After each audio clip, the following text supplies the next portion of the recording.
స్తుతులు స్తోత్రములు వందనాలు చెల్లిస్తున్నాము తండ్రి.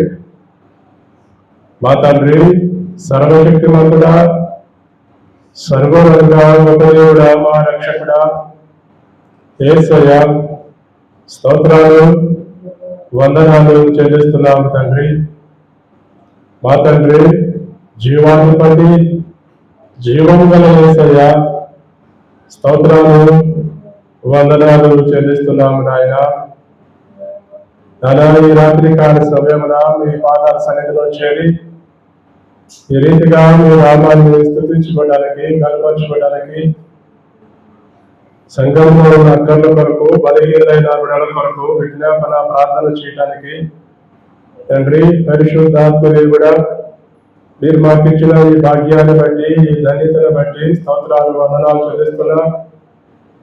ఈ 2026 సంవత్సరంలో ఆయన ఆఖరి శనివారం ఉపవాస ప్రార్థనలను మీరు మాకు అనుగ్రహించినందుకు స్తోత్రాలు వందనాలు చెల్లిస్తున్నాం. ఈ రాత్రి కాల సమయంలో మీరు తీసుకొచ్చిన మీ బిడ్డలను బట్టి స్తోత్రాలు వందనాలు చెల్లిస్తున్నాం. ఇంకా రావాల్సిన మీ ప్రియ బిడ్డలందరినీ మీరే సకాలంలో క్షేమంగా మీ సన్నిధానానికి నడిపించండి. ఈ రాత్రి కాల సమయంలో ఈ వాక్యంలో మీరే నాతో మాట్లాడండి ప్రభువా. కనబడకుండా పనిచేస్తున్న ప్రతి చీకటి కార్యాలన్నీ పూర్తిగా నైపరిచి మీ నామమునకు మీరే మహిమ, ఘనత, ప్రభావాలు తెచ్చుకొని మహిమ పొందమని సర్వశక్తిమంతుడు, సర్వోన్నతుడు, ఒకదేవుడు, మా రక్షకుడు యేసు క్రీస్తు అతి శ్రేష్టమైన నామంలోనే ప్రార్థించి స్తుతించి అడిగి వేడుకుంటున్నాము ప్రియ పరలోకపు తండ్రి. ఆమేన్, ఆమేన్. కూర్చుందాం. మన ప్రభువును రక్షకుడైన యేసు క్రీస్తు దివ్యనామమున కూడి వచ్చిన మీ అందరికీ హృదయపూర్వక వందనాలు చెల్లిస్తున్నాను.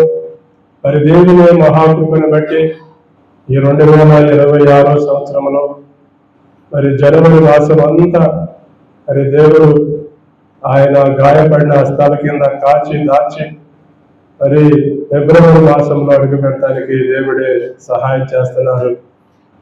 కనుక దేవుని బిడలమైన మనం మన కష్టంలో ఉన్నప్పుడు, బాధల్లో ఉన్నప్పుడు, సమస్యల్లో ఉన్నప్పుడు, ఇబ్బందుల్లో ఉన్నప్పుడు మన కొరకు ప్రార్థించే ప్రార్థనా పనులు కావాలి. ఈ రోజుల్లో చాలా మందికి ప్రార్థన చేసేవాళ్ళు లేరు. ప్రార్థన చేసేవాళ్ళు లేక చాలా కష్టాలు, బాధలు, సమస్యలు, ఇబ్బందులు ఎదుర్కోవటం మనం చాలా మందిని చూస్తున్నాం. కారణం ఏంటంటే వాళ్ళ కొరకు ప్రార్థించే ప్రార్థనా పరులు లేరు. ఎందుకంటే ఒక్కొక్కసారి మనం బలహీనమైనప్పుడు, సమస్యలో ఉన్నప్పుడు, బాధల్లో ఉన్నప్పుడు మనం కొన్నిసార్లు ఇసురుకొని విశ్వాసాన్ని కోల్పోయే వాళ్ళు ఉంటారు. వాళ్ళను బలపరిచి దేవుని సన్నిధికి నడిపించి వారి కొరకు ప్రార్థించే ప్రార్థనా పరులు ఎంతమంది ఉన్నారు ఈ రోజుల్లో. ఈ రాత్రి కాల సమయమున మనం తెలుసుకోవాల్సింది ఒకటే, నా కొరకు ప్రార్థించే ప్రార్థనా పనులు ఉన్నారు,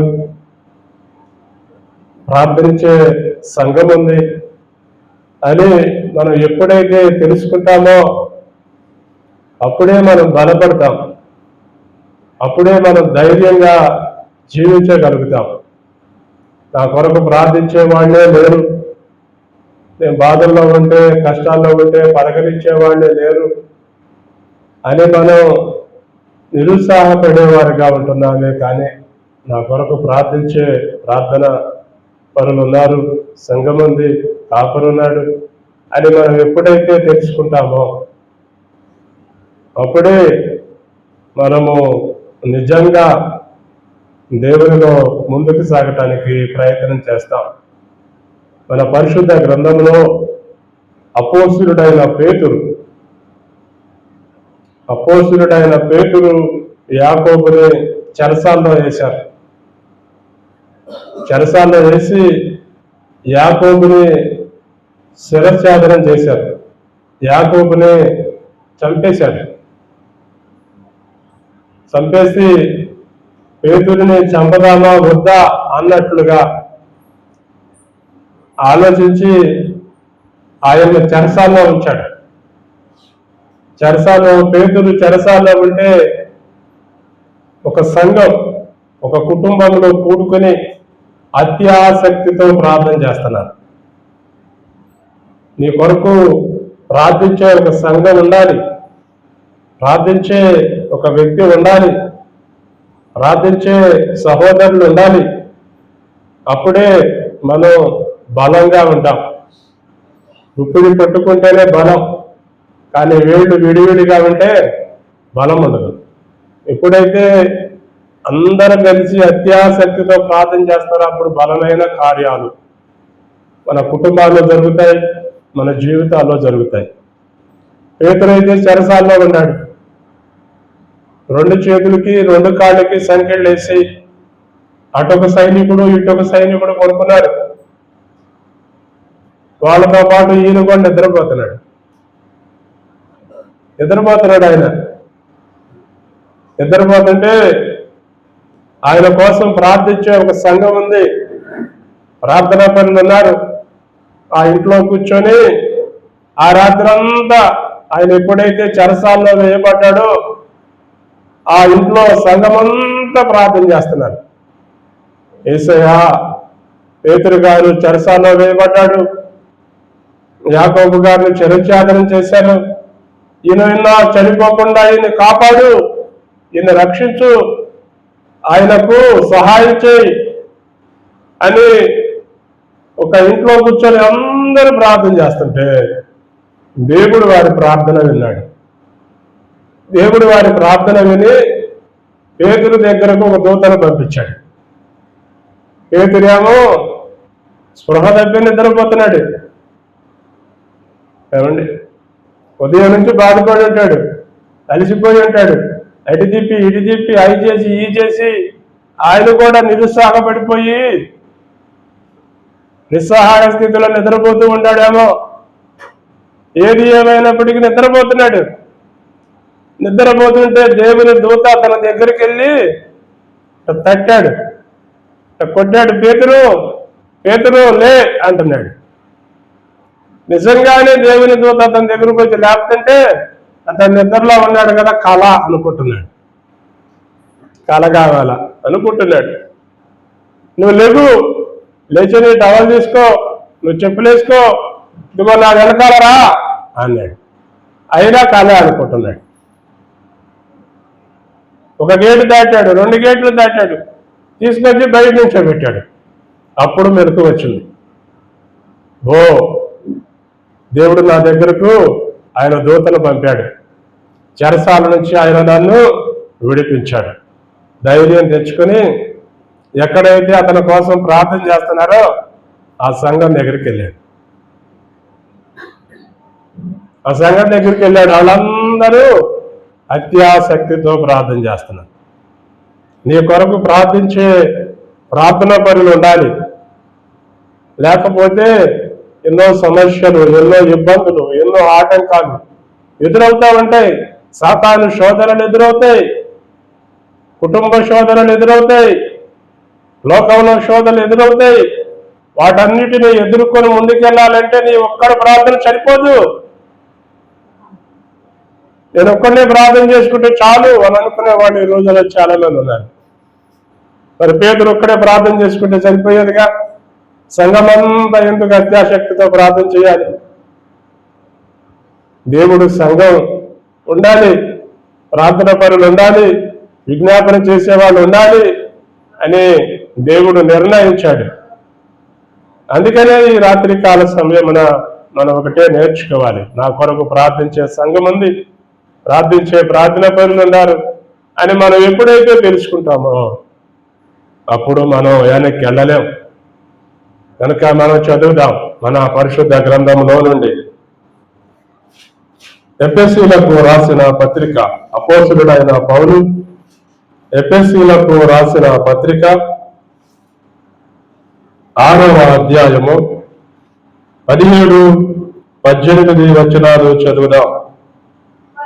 మరియు రక్షణయను శిరస్త్రాణమును దేవుని వాక్యమును ఆత్మ ఖడ్గమును ధరించుకుని ఆత్మ వలన ప్రతి సమయమునందు ప్రతి విధమైన ప్రార్థనలను విజ్ఞాపనలు చేయించు ఆ విషయమై సమస్త పరిశుద్ధుల నిమిత్తము పూర్ణమైన పట్టుదలతో విజ్ఞాపనలు చేయించు మేలుకువగా ఉండుడి.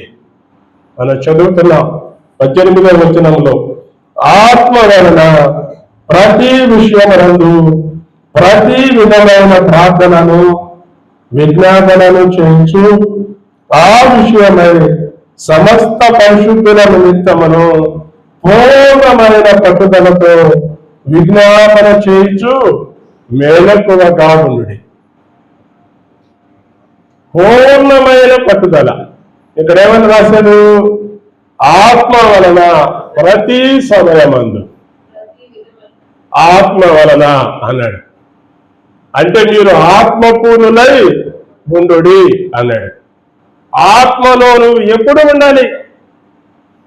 అది దేవుని వాక్యం చెప్తుంది. నీవు ఎప్పుడు ఆత్మపూర్ణుడై ఉండాలి. అంతేగాని ఎప్పుడో ప్రార్థనకు వచ్చినప్పుడు ఆత్మపూర్ణుడై ఉండి ఎగరటం కాదు. ఆత్మపూర్ణుడై అని ఏదో ఏమండి డ్యాన్సులు వేయటం కాదు. ఎగరటాలు డ్యాన్సులు వేయటాలు అది ఆత్మపూర్ణత అనుకోదు. అది అల్లరితో కూడిన ఆటపాటలు అవుతాయి. ఆత్మపూర్ణుడు అంటే ఏంటి? ప్రతి విషయంలో మెలకువగా ఉండటం. నేను ఎలా ఉన్నాను? నా మాట ఎలా ఉంది? నా చూపు ఎలా ఉంది? నా ప్రవర్తన ఎలా ఉంది? నేను ఎదుటి వారికి ఏదైనా ఇబ్బందిగా ఉన్నానా? అది ఆత్మపూర్ణత. నీవు ఆత్మలో ఉన్నావంటే నీ వలన ఎదుటి వారికి ఏం కనపడాలి? మేలు కనపడాలి, సంతోషం కనపడాలి, ఆనందం కనపడాలి. అంతేకాని ఏదో చేస్తే ఆత్మ వచ్చింది, ఏదో చేస్తే శక్తి వచ్చింది అని భ్రమ పడితే సరిపోదు. అది నేను భ్రమ అంట.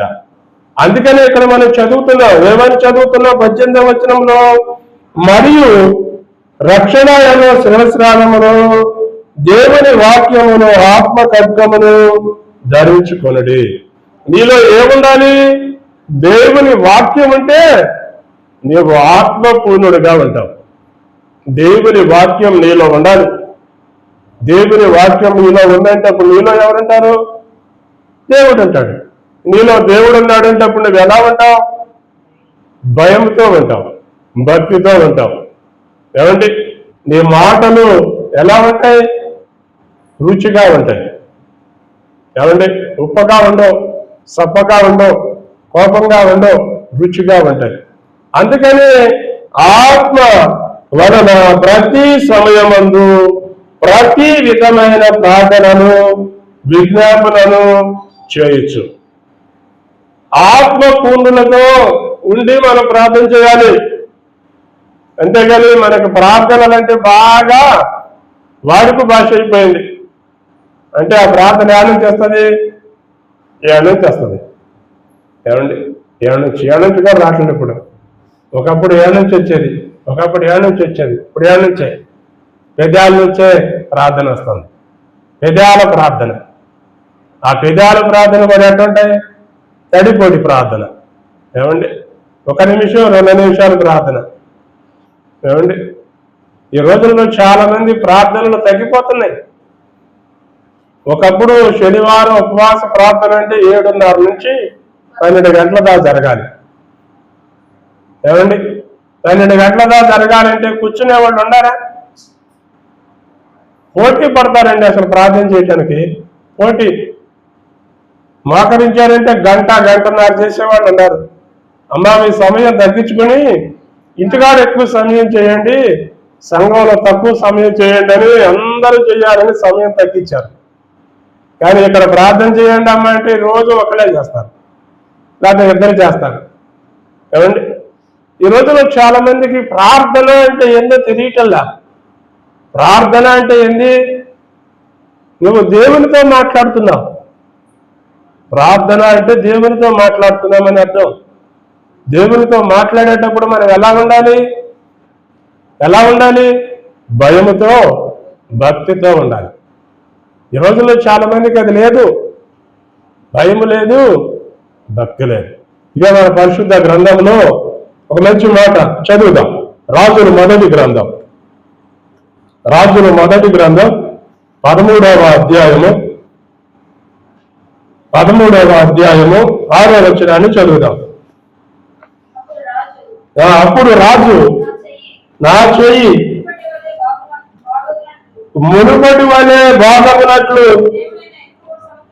నీ దేవుడైన యెహోవా సముఖమునందు నా కొరకు వేడుకొనమని ఆ దైవజనుడు బతిమాలు కొనగా దైవజనుడు యెహోవాను బతిమాలు కొనను గనుక రాజు చెయ్యి మరలా బాగై మునుపటి వలె ఆయను. రాజు యరొబాము అనే ఇతడు రాజు కాకముందు సొలొమోను రాజ్య పరిపాలనలో ఒక బానిస, ఒక పనివాడు. ఏమండి? సొలొమోను రాజు పరిపాలనలో ఒక పనివాడు, పనిచేసే ఇతన్ని దేవుడు చూచాడు, దేవుడు ఎన్నుకున్నాడు. సొలొమోనుకి ఏమండి 2 గోత్రాలు పెట్టాడు. 2 గోత్రాలు పెట్టి 10 గోత్రాలు తీసుకెళ్లి ఈ యరొబాముకి ఇచ్చాడు. యరొబాముకి ఇస్తే ఇతడికి ఎంత కృతజ్ఞత ఉండాలి! దేవుడంటే ఎంత భయం ఉండాలి! దేవుడంటే ఎంత భక్తి ఉండాలి! దేవుణ్ణి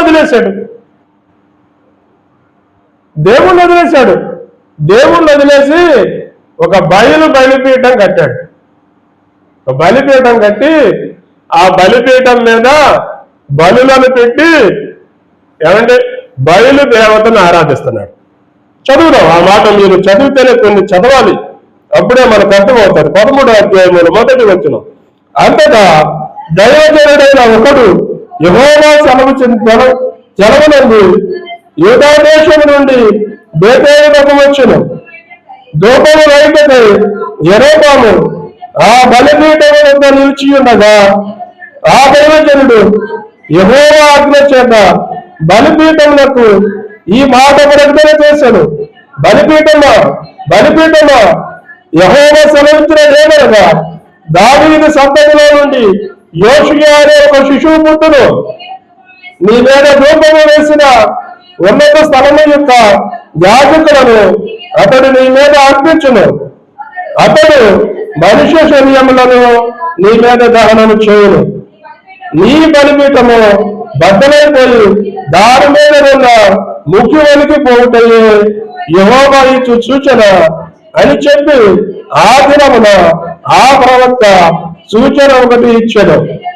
బేతేలునందున్న బలిపీఠము గురించి ఆ దైవజనుడు ప్రకటించిన మాట రాజైన యరొబాము ఇది. బలిపీఠం మీద నుండి తన చెయ్యి చాపి వాణిని ముట్టమని చెప్పగా అతడు చాపిన చెయ్యి ఎండిపోయింది. చాపాడట. ఏమండి? అసలు నిన్ను రాజుగా చేసింది ఎవరు? నిన్ను రాజుగా ఎన్నుకుంది ఎవరు? నిన్ను రాజుగా అభిషేకించింది ఎవరు? మర్చిపోతున్నారు. దేవుడు నిన్ను ఎన్నుకుంటే, దేవుడు నిన్ను బలపరుస్తుంటే, దేవుడు నిన్ను ఆశీర్వదిస్తుంటే ఆ దేవుణ్ణే వదిలేస్తున్నాడు. వదిలేసి ఆ దేవుణ్ణే దూషిస్తున్నాడు. చెయ్యి కాదాడు. అతన్ని పట్టుకొనిరా, అతన్ని కొట్టండిరా, అతన్ని చంపండిరా అని చెయ్యి చాచాడు. చెయ్యి చాపంగానే ఏ చెయ్యి అయితే చాచాడో ఆ చెయ్యి ఏమైపోయింది అన్నాడు? ఎండిపోయింది. అంటే ఎండిపోవటం ఏంటండి? ఇక ఆ చెయ్యికి స్పర్శ లేదు. ఎండిపోగానే ఇక వెంటనే యరొబాము, అయ్యా నేను తప్పు చేశా, నేను పాపం చేశా, నన్ను క్షమించు, నా కొరకు నీ దేవుడైన యెహోవాకు ప్రార్థన చేసి నన్ను బాగు చేయమని బతిమాలు అని అంటున్నాడు. బతిమాలుతుంటాడు. అప్పుడు చేస్తున్నారు ప్రార్థన. ఏమండి? అప్పుడు క్యాక్ చేస్తున్నారు. ఇతడప్పుడు క్యాక్ వేశాడు, అయ్యా నేను తప్పు చేశాను. అప్పుడు ఆ దైవజనుడు దేవునికి మరపెట్టక, దేవుని బతుమాలు కొనక అతని చేయి మరలా బాగైపోయింది. ఈ కొరకు ప్రార్థించే వాళ్ళు ఉండాలి. నీ కొరకు ప్రార్థించే ప్రార్థన పరులు కావాలి. అలాంటి వారిని మనం సంపాదించుకోవాలి. అలాంటి వాళ్ళు నీకుంటే నీవు ఎక్కడికి వెళ్ళినా సురక్షితంగా మరణ రాగలుగుతావు. కానీ ఈ రోజుల్లో చాలా మంది ప్రార్థన పరులు లేరు. ప్రార్థన సన్నగిలిపోతుంది. ఉదయం మొదలుకొని పరిగెత్తుతున్నారు, అలిసిపోతున్నారండి, అలిసిపోతున్నారు. కనీసం భోజనం కూడా చేయలేకపోతున్నారు. భోజనం తినే సమయం లేదు, భార్యను పలకరించే సమయం లేదు, పిల్లలను పలకరించే సమయం లేదు. ఏమండి? ఇంకా పరిగెత్తుతున్నారు. ఎందుకు ఆ పరిగెత్తడం?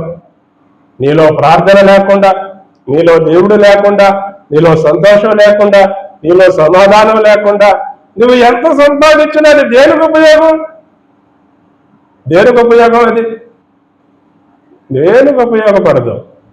కాకపోతే నేను సంపాదించా అని మనసులో తృప్తి పడుతూ ఉంటానే కానీ మనసులో ఏమండి తెలియని బాధ, తెలియని వేదన నిన్ను గుచ్చుతూ ఉంటది. ఒకప్పుడు ఎలా ఉన్నావు?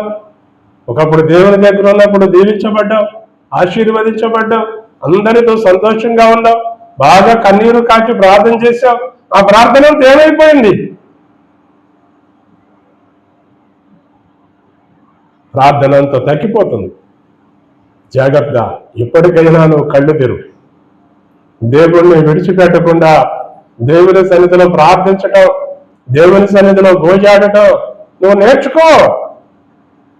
అప్పుడు నీవు దీవించబడతావు, నీవు ఆశీర్వదించబడతావు. ఎప్పుడైతే మనలో ప్రార్థన సన్నగిలిపోతుందో మనం కూడా బలహీనమైపోతాం. అందుకనే మనం ఇక్కడ చదువుతున్నాం. పేతురు చెరసాలలో ఉంటే సంఘమంతా అత్యాశక్తితో ప్రార్థన చేశారు. ఇదే మన పరిశుద్ధ గ్రంథంలో ఏమండి? లోతు అనే అబ్రహాము అన్న కుమారుడు లోతు సొదొమ గొమొర పట్టణాల్లో కాపురం ఉన్నాడు. సొదొమ గొమొర పట్టణాన్ని దేవుడు చూచినప్పుడు వాళ్ళ దుష్టత్వం, వాళ్ళ చెడుతనం భయంకరంగా కనపడితే దేవుడు ఆ సొదొమ గొమొర పట్టణాన్ని భస్మం చేసేయాలి అనుకుని నా స్నేహితుడైన అబ్రహాముకు ఈ సంగతి దాచాలా అని అనుకున్నాడు. నా స్నేహితుడైన అబ్రహాముకు ఈ మాట చెప్పాలి అని అనుకుని అబ్రహాముతో చెప్పాడు.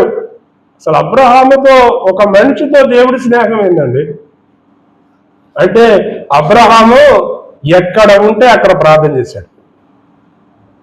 అబ్రహాము ఎక్కడ ఉంటే అక్కడ బలిపీఠం కట్టాడు. అది దేవుని సన్నిధిలో మనం ప్రార్థన చేస్తే దేవుడు ఉంటాడు మనతో. నీతో చెప్పకుండా ఏమంటే దేవుడు ఏది చేయడు.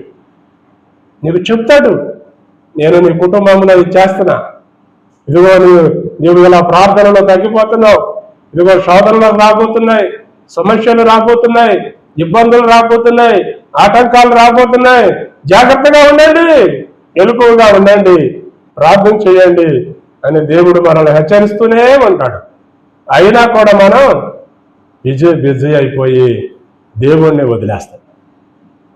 అబ్రహాము దగ్గరికి దేవుడు వచ్చి, ఇదిగో అబ్రహామా, నేను సొదొమ గొమొర పట్టణాన్ని పూర్తి చేయబోతున్నా అని అంటే అబ్రహాం అన్నాడు, అయ్యా అక్కడ 50 మంది నీతిమంతులు ఉంటే దాన్ని పూర్తి చేస్తావా అన్నాడు.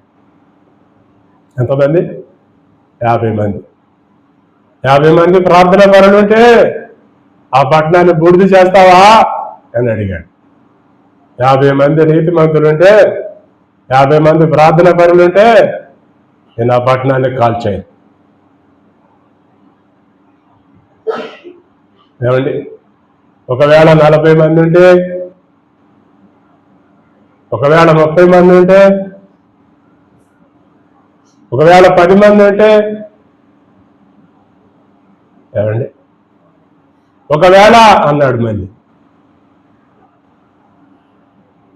దేవుని సన్నిధిలో నువ్వు ఎప్పుడైతే ప్రార్థన చేస్తావో దేవుడు నిన్ను రక్షించటానికే ముందుకు వస్తాడు. దేవుడు నిన్ను వదిలేయడు. ప్రార్థనా పరులను దేవుడు ఎప్పుడు వదిలేయడండి. ప్రార్థన చేసేవాడు చుట్టే దేవుడు ఉంటాడు. ఎక్కడ మోకరిస్తారో అక్కడ దేవుడు ఉంటాడు. దేవుడేం చెప్పాడు?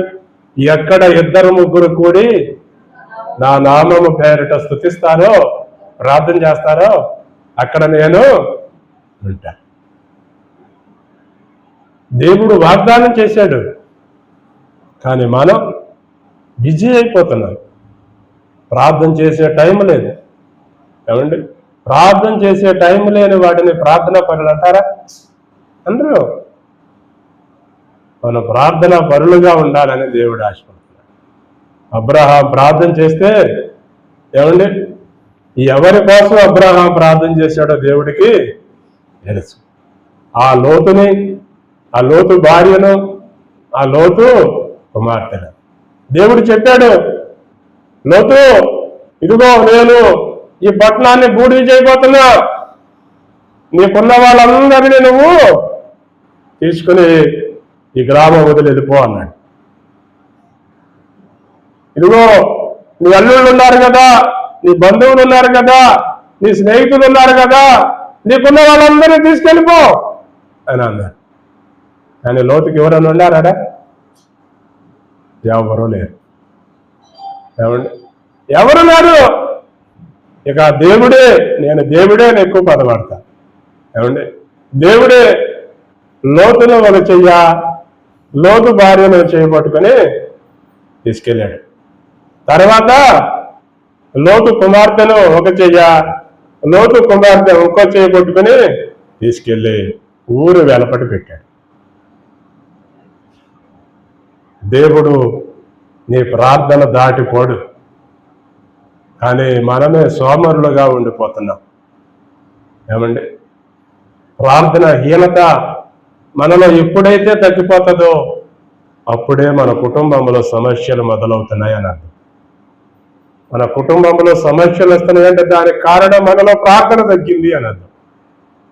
మన కుటుంబం ఇప్పుడు దాకా సంతోషంగా ఉంది, ఇప్పుడు దాకా దీవెనకరంగా ఉంది, ఇప్పుడు ఎందుకు దీవెన లేదు, ఇప్పుడు ఎందుకు ఆశీర్వాదం లేదు, ఇప్పుడు ఎందుకు సంతోషం లేదు అని అంటే మన జీవితంలో ప్రార్థన తగ్గిపోయిందని. అందుకని ఎప్పటికైనా మెలకువగా ఉండి ప్రార్థన చేయడానికి మనం ముందుకు రావాలి. అందుకనే ఈ నెల ఆఖరి రోజు మనం ఉన్నాం. మరి 2026 సంవత్సరంలో ఒక మాసం గతించిపోతుంది, 2వ మాసంలో అడుగుపెట్టబోతుంది. మరి ఈ మాసంలో, కొత్త సంవత్సరంలో నువ్వు ఎంత ప్రార్థన చేశావు? ఈ 30 రోజులు, 31 రోజులు నువ్వు ఎన్ని గంటలు ప్రార్థన చేశావు? ఎంత కన్నీరు కార్చావు? అంటే మన దగ్గర సమాధానం ఉండదు. కారణం ఏంటంటే మనలో ప్రార్థన తగ్గిపోతుంది. అందుకని మనం ప్రార్థనా పరుడుగా ఉండాలని దేవుడు కోరుకుంటున్నాడు, దేవుడు ఆశిస్తున్నాడు. కనుక ఇదే మన పరిశుద్ధ గ్రంథంలో మనం చదువుతాం. ఇదే మన పరిశుద్ధ గ్రంథంలో చెరసాల నాయకుడు ఒకడున్నాడు. చదువుదాం, ఆ మాట చదువుదాం. అపోస్తుల కార్యాల గ్రంథం, నేను ముగించేస్తాను. అపోస్తుల కార్యాల గ్రంథం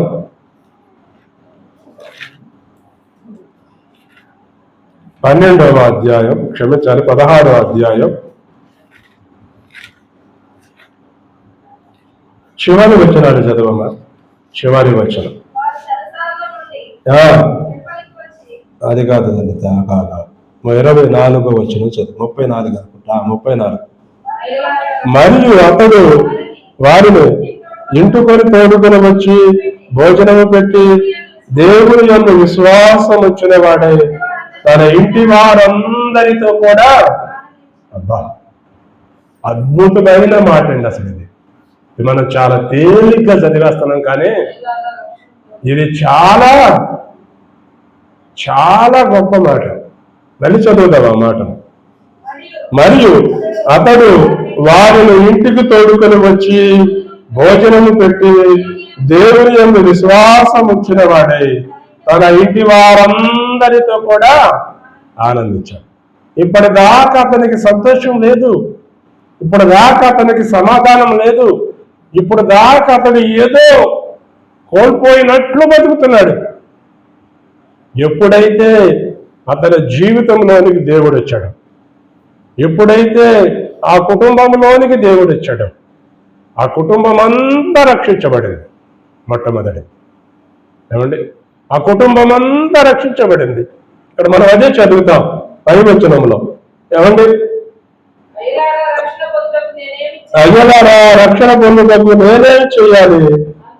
అందుకు వాడు ప్రభు అయిన యేసునందు విశ్వాసం ఉంచుము, అప్పుడు నీవును నీ ఇంటి వారును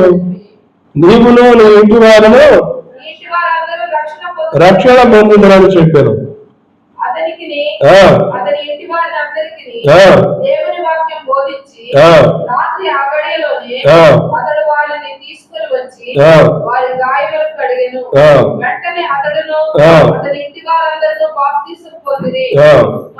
మరియు అతడు వారిని ఇంటికి తోడుకొని వచ్చి భోజనము పెట్టి దేవుని యందు విశ్వాసం ఉంచాడు.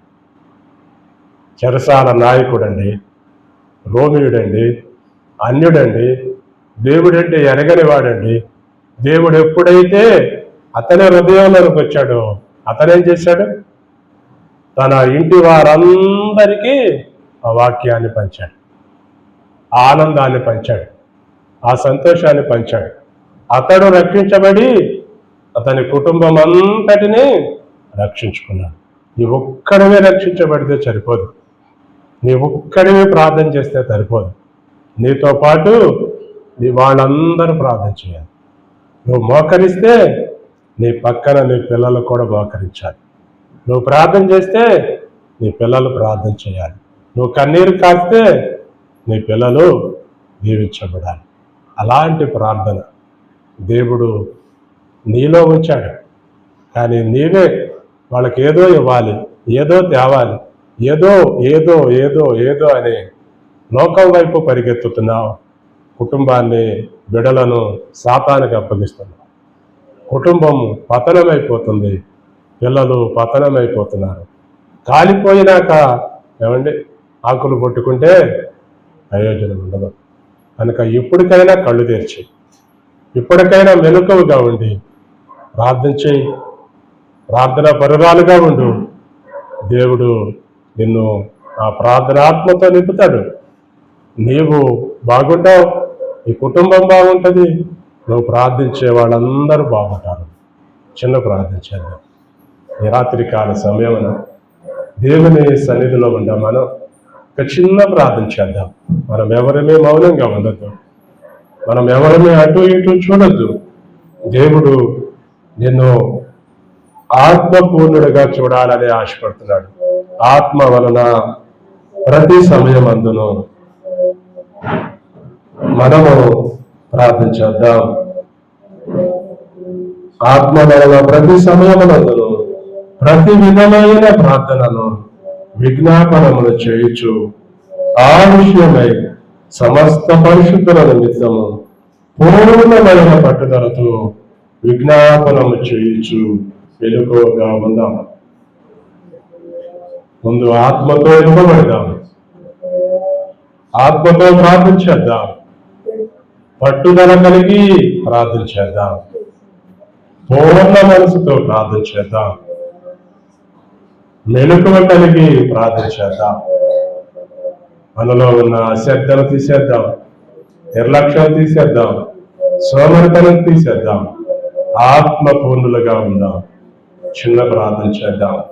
యేసయ్యా, ఈ 2026 సంవత్సరంలో నాకు వాగ్దానం నుంచి నన్ను సజీవ లెక్కలో నుంచి కాపాడి ఇదిగో ఒక మాసం అంతా ప్రభువా నాకు తోడేయుడు నడిపించావు. ఈ మాసంలో నాయన ఎన్నో మారు నేను పాదాలు పట్టుకుని గోజాడని ప్రార్థన చేశాను ప్రభా. నా కుటుంబానికి కాపుదలు ఇచ్చావు, నా బిడ్డలకు సంతోషం ఇచ్చావు, నా బిడ్డలకు సమాధానం ఇచ్చావు ప్రభువా. స్తోత్రాలు, వందనాలు. ఇదిగో మరో మాసంలో నిలబెట్టబోతున్నావు. అంతకంటే అధికమైన మేలులు చేయనాయన, అంతకంటే అధికమైన కార్యాలు చేయ ప్రభువా అని మనం గోజాడుదాం, బ్రతిమలాడుదాం, ప్రార్థించేద్దాం. మహాపరిశుద్ధుడు అయిన మా తండ్రి, పరలోకమందున్న మా ప్రభువా, పరిశుద్ధ పుణ్యపాదములకు స్తుతులు, స్తోత్రములు, వందనాలు చెల్లిస్తున్నాము తండ్రి. మా తండ్రి, సర్వశక్తిమంతుడా, సర్వోన్నతుడా, గొప్ప దేవుడా, మా రక్షకుడా యేసయ్య, స్తోత్రాలు, వందనాలు చెల్లిస్తున్నాము తండ్రి. మా తండ్రి, జీవాధిపతి, జీవము గల యేసయ్య, స్తోత్రాలు, వందనాలు చెల్లిస్తున్నాము నాయన. ఈ రాత్రి కాల సమయమున ఈ వాక్యంలో నుండి మీరు మా అందరితో మాట్లాడారు ప్రభువా. స్తోత్రాలు, వందనాలు చెల్లిస్తున్నాం. ఆత్మ పూర్ణమై ఉండమంటున్నారు ప్రభువా. తండ్రి, ఆత్మతో ప్రార్థన చేయమంటున్నారు నాయన. పట్టుదల కలిగి ప్రార్థన చేయమంటున్నారు ప్రభువా. మేమందరం నాయన మేలుకోవ కలిగి, సాతాను గర్జించు సింహము వలె ఎవరిని మింగుతుందా అని తిరుగుతున్నాడు తండ్రి. నాయన, మా పిల్లలను ప్రభువా మెలకువ కలిగి ప్రార్థన చేసి, సాతాను బంధకాల నుండి, సాతాను కట్ల నుండి, సాతాను కోరల నుండి నాయన రక్షించుకునే వారిగా, వారి కొరకు ప్రార్థన చేసే వారులుగా మమ్మల్ని అందరినీ మీరు ప్రార్థనా పరులనుగా చేయండి ప్రభువా. ఈ అంత్య దినాలలో ప్రార్థన చేసి, రోదన చేసి, కన్నీరు కార్చే స్త్రీలను కనుగొనండి అన్నాడు తండ్రి. అట్టి స్త్రీలుగా, అట్టి తల్లులుగా, అట్టి సహోదరులుగా మమ్మల్ని తీర్చండి ప్రభువా. అనేకమైన వారికి ప్రార్థన చేసే ప్రార్థన పరులుగా, ప్రార్థనాత్మతో మమ్మల్ని అందరం మీరు నింపి ఆయన మీ కృపలో, మీ దయలో నాయన ఈ సంఘంలో మమ్మల్ని అందరినీ మీరు బలపరిచి వాడుకోమని వేడుకుంటున్నాం. సహాయం చేయండి, కృప చూపించండి. బలహీనమైన విడలను బలపరచండి, అనారోగ్యాలతో ఉన్న విడలను స్వస్థపరచండి. ఆయన ఏ విడలు, ఆయన ఏ సమస్యలో ఉన్నారు, ఏ బాధల్లో ఉన్నారు, ఏ అక్కరలో ఉన్నారు, ఏ వేదనలో ఉన్నారు, ఈ రాత్రి కాల సమయంలో మీ పాదాలు కొట్టుకొని గోజాడుతుండగా, ప్రతిమలాడుతుండగా, మరబెడుతుండగా వారి ప్రార్థన ఆలకించి, వారి కుటుంబాల్లో ఉన్న ప్రతి సమస్య నుంచి, బాధల నుంచి విడిపించి, వారి కుటుంబాల్లో సంతోషాన్ని, సమాధానాన్ని, ఆనందాన్ని నింపి ప్రతి ఒక్కరిని ఆశీర్వదించి మహిమ పొందడం. సర్వశక్తిమంతుడు, సర్వోన్నతుడు, గొప్ప దేవుడు, మా రక్షకుడు యేసు క్రీస్తు అతి శ్రేష్టమైన నామంలోనే ప్రార్థించి, స్తుతించి, అడిగి వేడుకుంటున్నాము ప్రియ పరలోకపు తండ్రి. ఆమేన్. ఇప్పుడు మన తండ్రి అయిన దేవుని దయయు, ఆయన కుమారుడైన యేసు క్రీస్తు యొక్క కృపయు, పరిశుద్ధాత్మని అన్యోన్య సహవాసము, సమాధానము, సంపూర్ణ దీవెన ఇప్పుడు ఎల్లప్పుడూ దేవుని మహాకృప మన కుటుంబాలకు, సకల పరిశుద్ధులకు సదాకాలం తోడై నుండి నడిపించి, దీవించి, ఆశీర్వదించి పంపించనుగాక. ఆమేన్, ఆమేన్, ఆమేన్. మీ అందరికీ వందనాలు.